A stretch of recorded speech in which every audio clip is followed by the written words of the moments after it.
Alright, so I don't know about you guys, but it seems like over here in our house there's just an endless necessity for sheds. So over there is our pump house. We got our pressure tank, water pump, all our filtration stuff is in there. I've got this roof that I built out while I was building that one.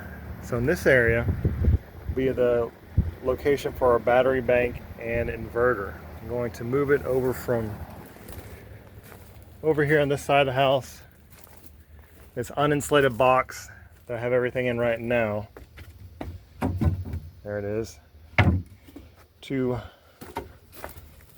a nice insulated area over here. Yeehaw. So yeah, first step is I'm going to go get, I've got gravel already, got 1/2 inch gravel. I'm going to make a little pad here and kind of just bring that out level and start building from there. Alright, so you can see I got my gravel pad in. I started doing some framing, but I ran out of 2x4s. Got my sill plate down there. Okay, here's the status of the new shed addition. So I've got it clad, already put some insulation on the inside, and then I can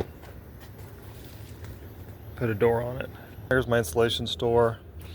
So I've got some 3-inch rigid, and I've got some, looks like, that's designed for 2x6 walls, so I'm not going to use that. It's a little too thick. So what I'm going to do is probably just cut and cobble this 3-inch rigid to fit the stud bays. That's good because I've been hanging on this since we did the roof of the cabin, so it'd be nice to get rid of some of this.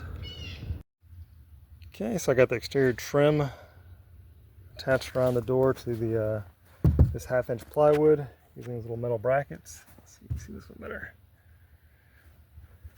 Then yeah, it's gonna lay in my insulation, and then another piece of plywood and sandwich another piece of plywood on top. Okay, there's the foam in the door. Probably the right approach here would be to glue this down, but I think I'm going to try to use some mechanical fasteners to keep that down versus having to go get some more glue. Alright, so here is the door of the new utility shed installed.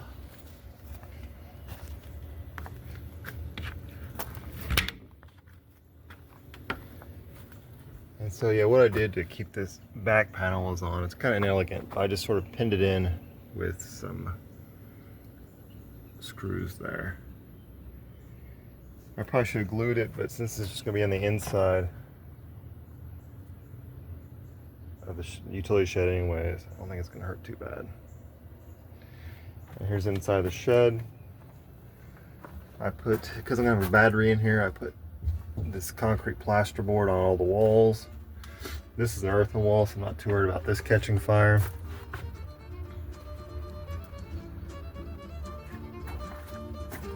And yeah, the back of the door is wood, but I might put some metal, some sheet metal on the back of it.